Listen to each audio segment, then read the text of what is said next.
अस्सलामुअलैकुम वरहमतुल्लाहि वबरकातुहू। I'm Ms. Ulfat Amin, PG Pediatric Nursing, Diploma in Nursing Administration. In this video, I'm going to tell you something. I'm going to teach you about the topic that is patient assignment or patient care and nursing responsibility. Patient assignment है क्या या patient care क्या है? अगर हम बात करेंगे एक हॉस्पिटल में जो होता है वहाँ पे एक हॉस्पिटल जब हम सेटअप करते हैं उसमें क्या होता है, पहले ही एक बिल्डिंग होती है, इंफ्रास्ट्रक्चर होता है, उसके बाद वो हॉस्पिटल वेल इक्विप्ड होता है और उसके बाद उस हॉस्पिटल में कॉम्पिटेंट या स्किल्ड पर्सनल्स को अपॉइंट किया जाता है।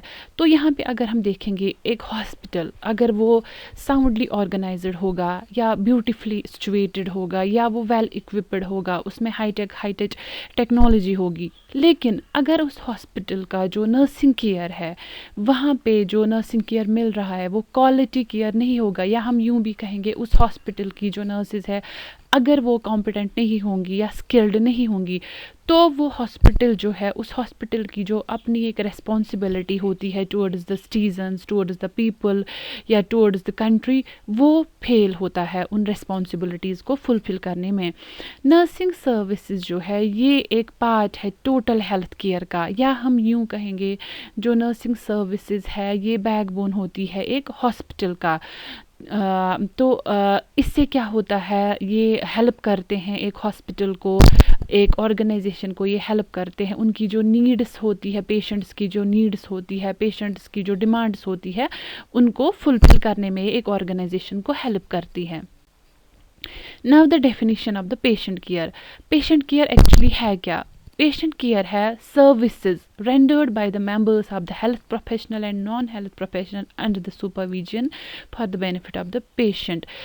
देखो अगर हम बात करेंगे जो केयर पेशेंट्स को हॉस्पिटल में मिलता है वो बहुत प्रोफेशनल होता है as well as non professional होता है। प्रोफेशनल अगर हम देखेंगे उसमें डॉक्टर्स होते हैं, उसमें नर्सेज होते हैं, उसमें टेक्नीशियंस होते हैं, तो वो होते हैं professional persons. And non professional persons की अगर हम बात करेंगे, हमें वहाँ पे ऑर्डरलीज होते हैं या लॉन्ड्री स्टाफ होता है या हाउसकीपिंग स्टाफ होता है या मेस वाले होते हैं। तो बोथ पेशेंट केयर में both professional as well as non professionals जो है वो केयर देते हैं किनको, पेशेंट्स को, but the care is always under supervision, under supervision of higher authorities, and that very care is always for the benefit of the patients. या हम कहेंगे the prevention, treatment and management of illnesses and the prevention of mental and physical well being through the services offered by the medical and allied health professionals. तो इसमें हम क्या करते हैं, prevent करते हैं किसको, फर्दर कॉम्प्लिकेशंस को, ट्रीट करते हैं जो प्रेजेंट कॉम्प्लिकेशंस होती है, मैनेज करते हैं जो प्रेजेंट इलनेसेस होती है, और हम प्रिजर्व करते हैं पेशेंट को ताकि उसको कोई मेंटल इलनेस ना हो जाए। मेंटल इलनेस कैसे हो सकती है? जब एक पेशेंट हॉस्पिटलाइज्ड होता है तो उसको बहुत सारे स्ट्रेसेस होते हैं क्योंकि वो घर से दूर होता है, तो बहुत सारी चीज़ें उसको फेस करनी पड़ती है। लाइक अगर फॉर एग्जांपल एक मेल होगा, वो घर का बड़ा है, वो हेड ऑफ द फैमिली है, तो उसको क्या मेंटल स्ट्रेस हो सकता है हॉस्पिटलाइजेशन से? फॉर एग्ज़ाम्पल वो ब्रेड अर्नर था अपने इसके लिए, फैमिली के लिए, तो उसको ये स्ट्रेस होता है कि मेरी फैमिली को मेरे बाद कौन प्रोवाइड करेगा वो सारी नीड्स। तो हमें प्रिजर्व करना है उसके मेंटल हेल्थ को, मेंटल वेलबींग को, फिजिकल वेलबींग को थ्रू द सर्विसेज जो भी हम सर्विसेज देते हैं, जो हॉस्पिटल एक सर्विस देता है via medical and allied health personnel. Medical में वही जैसे अभी हमने कहा प्रोफेशनल डॉक्टर्स होते हैं, नर्सेज होती हैं, अदर टेक्निकल स्टाफ होता है, एंड अलाइड हेल्थ प्रोफेशनल्स बाकी होते हैं इसमें। तो पर्पस क्या है, पेशेंट केयर का पर्पस क्या है? अगर हम देखेंगे जो नर्सेज हमारी होती है वो प्रोवाइड करती है क्लाइंट्स को under different circumstances, under different conditions, ठीक है। तो अब हम देखेंगे पर्पस क्या है, वो जो केयर प्रोवाइड करती है लोगों को या पेशेंट्स को, क्लाइंट्स को, उसका क्या पर्पस है। To delegate work to be done to the nursing personnel, पहले ही हम देखेंगे इसका पेशेंट असाइनमेंट का या पेशेंट केयर का पर्पस क्या है, पहले ही देखेंगे। पहला ही पर्पस है कि हम डेलीगेट करेंगे वर्क उस बंदे को जिसने वो करना है। फॉर एग्जाम्पल एक nurse, she is suppose to do the IV cannulation of the certain patients, तो हम उसको वो रेस्पॉन्सिबिलिटी दे रहे हैं via this patient assignment method to gain the cooperation of the nursing personnel. तो इस चीज़ से हमें क्या होता है, अगर हम पेशेंट असाइनमेंट करते हैं या असाइन करते हैं डिफरेंट पेशेंट डिफरेंट नर्सिस को, उससे क्या होता है, उससे हम कोऑपरेशन गेन करते हैं among our nursing personnel to prepare the work systematically. और जो हमारा काम होता है हॉस्पिटल में, जो काम होता है वो एक सिस्टमिक वे से होता है। To prepare and motivate nurses for delivery of the health care, हमें क्योंकि कुछ लोग ऐसे होते हैं जो मोटिवेटेड नहीं होते हैं टुवर्ड्स द वर्क, तो हम उनको मोटिवेट करते हैं, हम उनको तैयार करते हैं कि हम उनको उस तरीके से काम देते हैं कि वो मोटिवेट हो जाते हैं काम करने के लिए। टू मेक नर्सिस अकाउंटेबल, हमें अपनी नर्सिस को मीन्स हमें उनको आंसरेबल बनाना है। फॉर एग्जांपल अगर हम उनको कोई काम दे उनके साइड से, तो वो आंसरेबल होती है। अगर कोई गलती हो जाएगा उस काम में या वो किस ढंग से हो जाएगा, they are answerable at that time. Principles क्या है, पेशेंट असाइनमेंट सिस्टम जो है उसके क्या डिफरेंट प्रिंसिपल्स है। Made by head nurse for each individual nurse, planned weekly and revise daily to ensure the continuity of the care. इसको इसलिए revise किया जाता है ताकि हमें पता चले कि जो फॉर एग्जांपल हमने पेशेंट असाइनमेंट सिस्टम अगर एक पर्टिकुलर सिस्टम से किया था, क्या उससे हमारे पेशेंट्स को फ़ायदा हुआ, क्या उससे हमारी नर्सेज जो है उन्होंने बेटर काम किया। इसीलिए इसको रिवाइज किया जाता है। Must be balanced among nursing staff, never assign same task to more than one nurse. ये नहीं होना चाहिए कि आप एक नर्स को अगर एक टास्क दे रहे हो तो आप उस टास्क को रिपीट करो, न, ऐसा नहीं होना चाहिए। And it's always based on nursing needs of the patient. तो जब भी हम पेशेंट असाइनमेंट करते हैं ये हमेशा on the basis of needs of the patient किया जाता है। स्किल, एक्सपीरियंस, कैपेबिलिटी एक स्टाफ नर्स की क्या होते हैं, तो ऑन एज पर दैट। या जॉब डिस्क्रिप्शन क्या है, फॉर एग्जांपल हेड नर्स का डिफरेंट जॉब डिस्क्रिप्शन है, इंचार्ज का डिफरेंट जॉब डिस्क्रिप्शन है, सुपरवाइजर का जॉब डिस्क्रिप्शन डिफरेंट है, तो अकॉर्डिंगली उनको रेस्पॉन्सिबिलिटीज असाइन की जाती है। अब अगर हम बात करेंगे मेथड्स ऑफ पेशेंट असाइनमेंट क्या है, अगर हम देखेंगे जो हमारी नर्सेज है वो डिफरेंट क्लाइंट्स के साथ डिफरेंट सिचुएशंस में काम करती है, या क्लाइंट्स जो है वो चेंज होते रहते हैं, लेकिन हर एक डिफरेंट मेथड से काम करती है। लेकिन जो हर एक मेथड है या हर एक तरीका है उसमें वो सर्टन रिस्पॉन्सिबिलिटीज़ हम उनको असाइन करते हैं, तो वो अंडर दैट रिस्पॉन्सिबिलिटीज़ हमेशा काम करती है। ओवरऑल गोल जो होता है nursing is to meet the patient needs. Overall goal जो इस पेशेंट असाइनमेंट का होता है वो ये है कि हम अपने पेशेंट्स की जो नर्सिंग नीड्स है, जो उनकी नीड्स है जो ड्यू टू हॉस्पिटलाइजेशन जो अराइज हुई है, उनको हम उन नीड्स को फुलफ़िल करें और हम एक स्मूथ केयर दे through day and night 24/7 for the quality care हम दे to the patient and honour his rights. जो डिफरेंट राइट्स पेशेंट के होते हैं as a human being, as a patient, उनको हम हमेशा ऑनर करें।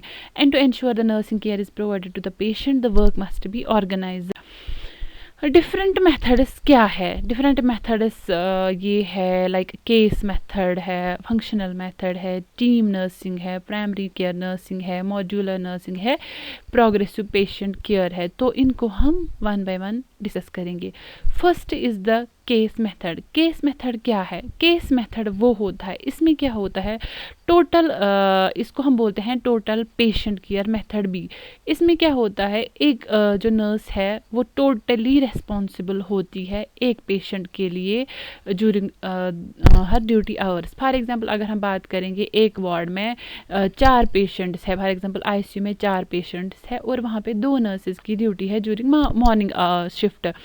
तो वहाँ पे क्या होता है, एक नर्स है 2 पेशेंट्स के लिए रेस्पॉन्सिबल है और दूसरी नर्स 2 पेशेंट्स के लिए रेस्पॉन्सिबल है, लेकिन उसको क्या करना है, उसको उस पेशेंट का एंटायर वर्क पीरियड जो उसका अपना शिफ्ट है उसमें उसका ख्याल रखना है। अपने शिफ्ट में जो भी उस पेशेंट की नीड्स होंगी, जो भी उसकी रेस्पॉन्सिबिलिटीज़ होंगी, लाइक मेडिकेशन की नीड होगी, फ्लूइड की नीड होगी, फीडिंग की नीड होगी, हाइजीन की नीड होगी, केयर की नीड होगी, जो भी नीड होगी वो कंसर्न नर्स जिसको वो पेशेंट असाइन किया जाता है वो ख्याल रखती है, मतलब वो नीड्स फुलफिल करती है। लेकिन हमें हमेशा आईसीयू में अगर हम बात करेंगे तो ये केस मेथड वहाँ पे हम अप्लाई करते हैं, लेकिन वहाँ पे हम फ्रीक्वेंटली शिफ्टिंग की चेंज करते हैं, क्योंकि वहाँ पे जो वर्कलोड होता है वो बहुत ज़्यादा होता है और पेशेंट की जो नीड्स होती है, डिमांड्स होती है, ज़्यादा होती है। तो ये वाला मेथड कब से स्टार्ट हुआ है? जब से फ्लोरेंस नाइटिंगेल ने स्टार्ट किया था ये वाला मेथड। अब अगर हम बात करेंगे तो कैरेक्टरिस्टिक्स इस मेथड के क्या है, नर्स जो है वो कंप्लीट केयर देती है उन पेशेंट्स का जो उसको असाइंड होते हैं, चाहे 2 हो 3 हो, हाँ वो उसको कंप्लीट केयर देती है, मेंटल सोशल फिजिकल केयर उसका ये करती है, फुलफिल करती है, और यहाँ पे पेशेंट को अनफ्रेगमेंटेड केयर मिलता है। और जो नर्स असाइंड होगी फॉर ए पर्टिकुलर पेशेंट तो उसको उस पेशेंट की रेस्पॉन्सिबिलिटी, ऑटोनॉमी एंड रिस्पॉन्सिबिलिटी होगी। लाइक फॉर एग्जाम्पल उसको नहीं पूछना है कि क्या मैं इस पेशेंट को मेडिसिन दे सकती हूँ, क्या मैं इस पेशेंट की कैनुलेशन कर सकती हूँ। No, she is autonomous over there. वो वहाँ पे कोई भी जजमेंट ले सकती है रिगार्डिंग द पेशेंट, लेकिन वो जजमेंट जिसके लिए वो एलिजिबल हो। ठीक है, इस मेथड के what are the different advantages, like quality of the patient care जो हाई होती है, क्यों एक ही नर्स उसको पता होती है कि मेरे पेशेंट की क्या नीड्स है, क्या डिमांड्स है, वो अकॉर्डिंगली फुलफिल करती है, और इसमें पेशेंट की सेटिस्फेक्शन जो होती है वो हाई होती है। And what are the disadvantages, limited continuity of the care, क्योंकि शिफ्ट जो है चेंज होते रहते हैं, और ये हाई कॉस्टली होता है क्योंकि हमें इतनी नर्सेज अवेलेबल नहीं होती है, क्योंकि हमारे जो हॉस्पिटल्स है उनमें जो नर्स पेशेंट रेशो है वो बहुत कम है, इसलिए हम ये वाला केयर प्रेफर नहीं करते हैं। But I like this math. तो पर्पस क्या है, पेशेंट केयर का पर्पस क्या है? अगर हम देखेंगे जो नर्सेज हमारी होती है वो प्रोवाइड करती है क्लाइंट्स को under different circumstances, under different conditions. ठीक है, तो अब हम देखेंगे पर्पस क्या है, वो जो केयर प्रोवाइड करती है लोगों को या पेशेंट्स को, क्लाइंट्स को, उसका क्या पर्पस है?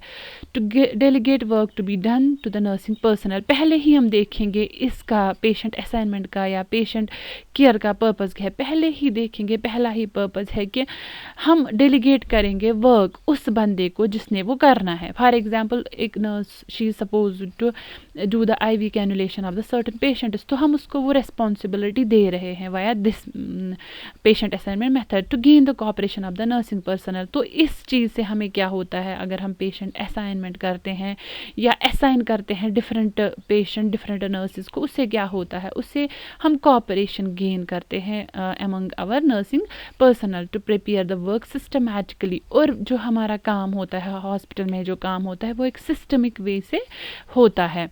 To prepare and motivate nurses for delivery of the health care, हमें क्योंकि कुछ लोग ऐसे इस मेथड के क्या एडवांटेजेस है कि इससे पेशेंट की सेटिस्फेक्शन होती है और एक नर्स की भी सेटिस्फेक्शन होती है। कैसे? नर्स को पता होता है कि मेरे पेशेंट को बेटर केयर मिल रहा है, तो इससे हाई क्वालिटी केयर भी हम देते हैं। डिसएडवांटेजेस क्या है? टाइम कंज्यूमिंग है एंड हाई कॉस्ट इसका भी है। क्यों टाइम कंज्यूमिंग है? क्योंकि एक ही नर्स को हमेशा प्लानिंग केयर सारा कुछ इस पेशेंट के रिगार्डिंग बनाना होता है, तो इट्स टाइम कंज्यूमिंग। ठीक है, and next is functional method. Functional method क्या है?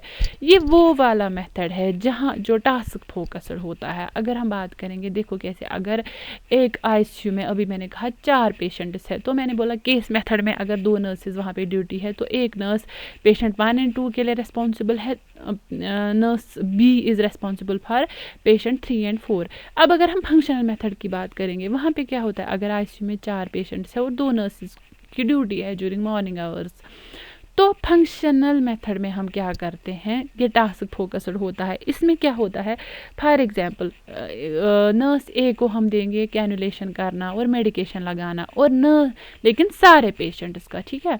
और नर्स बी जो है वो क्या करेगी काम, उसको है रेस्पॉन्सिबिलिटी ड्रेसिंग करना, हाइजीन मेंटेन करना या फीड्स वगैरह देना चारों पेशेंट्स का। तो इसमें टास्क ओरिएंटेड होता है, टास्क डिवाइड होता है।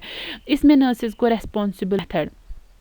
अब अगर हम बात करेंगे तो कैरेक्टरिस्टिक्स इस मेथड के क्या है, नर्स जो है वो कंप्लीट केयर देती है उन पेशेंट्स का जो उसको असाइंड होते हैं, चाहे 2 हो 3 हो, हाँ वो उसको कंप्लीट केयर देती है, मेंटल सोशल फिजिकल केयर उसका ये करती है, फुलफिल करती है।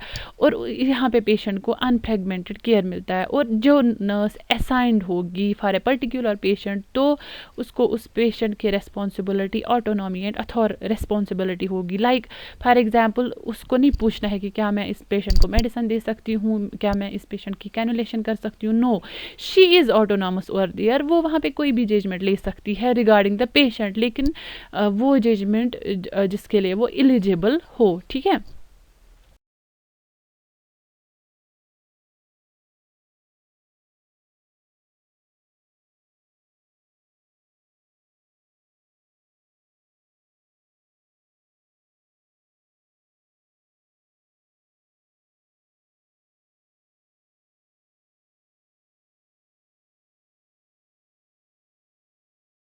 के लिए भी, नर्स के लिए भी डिससेटिस्फाइड होता है।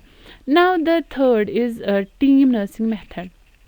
What is the team nursing method? Team nursing method में हम क्या करते हैं, इसमें एक टीम बनाते हैं हम डिफरेंट हेल्थ केयर वर्कर्स का, जिनको डिफरेंट स्किल्स होती है, डिफरेंट ट्रेनिंग्स होती है, ठीक है। तो फिर जो होता है वो काम जो होता है, जो भी पेशेंट केयर होता है, वो हम कोऑर्डिनेटेड वे में अंडर सुपरविजन हम वो उसको असाइन करते हैं। फॉर एग्जांपल हेड नर्स है, उसको हम वो वाले रिस्पॉन्सिबल देते हैं। लाइक फॉर एग्जांपल उसको कोई एडवांस्ड प्रोसीजर करना होता है, उसके बाद अगर कोई स्टाफ नर्स है या इंचार्ज नर्स है, उसको दूसरा कोई प्रोसीजर करना है, या जो for example nursing order release होते हैं उनको असिस्ट करना होता है। इसलिए हम इसमें डिफरेंट मेंबर्स को इन्वॉल्व करते हैं, टीम मेंबर्स को इन्वॉल्व करते हैं, और उनको as per qualification, as per skill, as per their. तो पर्पस क्या है, पेशेंट केयर का पर्पस क्या है? अगर हम देखेंगे जो नर्सेज हमारी होती है वो प्रोवाइड करती है क्लाइंट्स को under different circumstances, under different conditions, ठीक है। तो अब हम देखेंगे पर्पस क्या है, वो जो केयर प्रोवाइड करती है लोगों को या पेशेंट्स को, क्लाइंट्स को, उसका क्या पर्पस है? To delegate work to be done to the nursing personnel. पहले ही हम देखेंगे इसका पेशेंट असाइनमेंट का या पेशेंट केयर का पर्पस क्या है, पहले ही देखेंगे। पहला ही पर्पस है कि हम डेलीगेट करेंगे वर्क उस बंदे को जिसने वो करना है। फॉर एग्जाम्पल एक nurse, she is suppose to do the IV cannulation of the certain patients, तो हम उसको वो रेस्पॉन्सिबिलिटी दे रहे हैं via this patient assignment method to gain the cooperation of the nursing personnel. तो इस चीज़ से हमें क्या होता है, अगर हम पेशेंट असाइनमेंट करते हैं या असाइन करते हैं डिफरेंट पेशेंट डिफरेंट नर्सिस को, उससे क्या होता है, उससे हम कोऑपरेशन गेन करते हैं among our nursing personnel to prepare the work systematically. और जो हमारा काम होता है हॉस्पिटल में, जो काम होता है वो एक सिस्टमिक वे से होता है। To prepare and motivate nurses for delivery of the health care equipments and more supplies की ज़रूरत है। अब जो है मॉड्यूलर मेथड, मॉड्यूलर मेथड क्या है? मॉड्यूलर मेथड जो है ये बेस्ड है on the combination of the primary nursing and team nursing. Primary nursing आपको पता है, हमने कहा था एक कंसर्न नर्स होती है जो जितना भी हॉस्पिटलाइजेशन पीरियड एक पेशेंट का होता है उसमें उसका ख्याल रखती है, उसमें उसके लिए प्लान्स बनाती है, ठीक है। और टीम नर्सिंग में अंडर टीम लोग काम करते हैं। अब जो कॉन्सेप्ट ऑफ मॉड्यूलर नर्सिंग है, तो इसमें क्या है, इसमें smaller group of staff providing care for है। देखो इसमें क्या किया जाता है मॉड्यूलर नर्सिंग में, मॉड्यूलर नर्सिंग में हम देखते हैं फॉर एग्जांपल अगर हम बात करेंगे अपने हॉस्पिटल स्कीम्स की, ठीक है। तो स्कीम्स में क्या होता है, ये एग्जांपल है मॉड्यूलर नर्सिंग की। वहाँ पे अगर एक वार्ड में पेशेंट्स 20 है, तो 20 में से अगर हम देखेंगे 5 पेशेंट्स जो है वो लद्दाख के हैं, 5 पेशेंट्स जो है वो फॉर एग्जांपल अनंतनाग साइड के हैं, और 10 पेशेंट्स फॉर एग्जांपल श्रीनगर के हैं। तो हमारे पास 3 नर्सेज है, एक नर्स लद्दाख की है, एक नर्स साउथ साइड की है, और एक सेंटर कश्मीर की है। तो हम क्या, मॉड्यूलर नर्सिंग जो बताता है, ये बताता है कि नर्स को असाइन करो उन पेशेंट्स को जो as per his geographical location होंगे। तो यहाँ पे जो लद्दाखी नर्स है, हम उनको उसको असाइन करेंगे कौन से पेशेंट्स, जो खाली लद्दाखी पेशेंट्स करेंगे। First is the case method. Case method क्या है? केस मेथड वो होता है, इसमें क्या होता है, टोटल इसको हम बोलते हैं टोटल पेशेंट केयर मेथड भी। इसमें क्या होता है, एक जो नर्स है वो टोटली रिस्पॉन्सिबल होती है एक पेशेंट के लिए during her duty hours. For example अगर हम बात करेंगे, एक वार्ड में 4 पेशेंट्स है, फॉर एग्जांपल आईसीयू में 4 पेशेंट्स है और वहाँ पे 2 नर्सेज की ड्यूटी है ड्यूरिंग मॉर्निंग शिफ्ट। तो वहाँ पे क्या होता है, एक नर्स है 2 पेशेंट्स के लिए रेस्पॉन्सिबल है और दूसरी नर्स 2 पेशेंट्स के लिए रेस्पॉन्सिबल है। लेकिन उसको क्या करना है, उसको उस पेशेंट का एंटायर वर्क पीरियड जो उसका अपना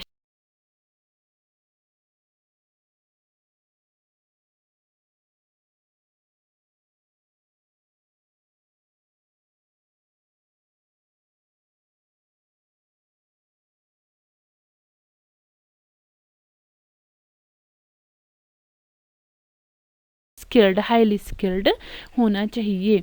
progressive patient care. Progressive patient care क्या है? प्रोग्रेसिव पेशेंट केयर अगर हम बात करेंगे, ये वो वाला केयर है जिसका जो सेंट्रल थीम है वो है बेटर यूटिलाइजेशन ऑफ जो भी फैसिलिटीज़ हमारे पास है, जो भी सर्विसेज है, जो भी पर्सनल है, उनका better utilisation for the better patient care. समझ आ रहा है?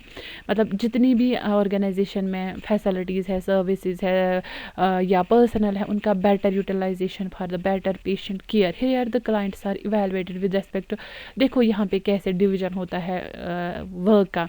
पेशेंट्स को असाइन किया जाता है या डिवाइड किया जाता है as per the intensity of the disease. For example ICU में कुछ पेशेंट्स होते हैं, उस बाद इंटरमीडिएट केयर में होते हैं। तो देखो, फर्स्ट अगर हम बात करेंगे इंटेंसिव केयर यूनिट की, यहाँ पे क्या होता है, पेशेंट्स वो वाले वहाँ पे रखे जाते हैं जिनको क्लोज मॉनिटरिंग की ज़रूरत होती है, जिनको इंटेंसिव केयर या राउंड द क्लॉक केयर की ज़रूरत होती है। फॉर एग्जांपल हमारे पास पेशेंट्स होते हैं शॉक वाले, एमआई वाले, या जिनको अरेस्ट हुआ हो, ठीक है, या जो कोमेटोज पेशेंट्स हो, तो उनको हम इंटेंसिव केयर में रखते हैं। क्यों? क्योंकि उनको वहाँ पे वही केयर मिलता है, highly observed care, highly skilled care मिलता है वहाँ पे, ठीक है। उसके बाद इंटरमीडिएट केयर में हम किन को रखते हैं, जो क्रिटिकली इल पेशेंट्स होंगे जिनको शिफ्ट करते हैं आईसीयू से। तो इनको भी मॉनिटरिंग की ज़रूरत होती है, लेकिन इंटरमीडिएट मॉनिटरिंग की, इनको इंटरमीडिएटली वाइटल्स मॉनिटर करने होते हैं जब तक कि ये स्टेबल हो जाए। फॉर एग्जांपल एमआई वाला केस अब कार्डियक केयर वो में रहेगा, ठीक है। नाव कन्वालसेंट और सेल्फ केयर, यहाँ पे जो है पेशेंट्स उनको क्या, उनको सेल्फ एडमिनिस्ट्रेशन, सेल्फ केयर सिखाया जाता है कि सेल्फ एडमिनिस्ट्रेशन आप ड्रग कैसे करोगे, लाइफस्टाइल अपना मॉडिफाई कैसे करोगे, एम्बुलेट खुद को कैसे करोगे, ठीक है, इंसुलिन खुद अपना कैसे दोगे, पल्स कैसे चेक करोगे, ब्लड शुगर कैसे करोगे, या अपना डाइट कैसे खुद ही मैनेज करोगे। तो इन पेशेंट्स को ज़्यादा नर्सिंग केयर की ज़रूरत नहीं पड़ती है।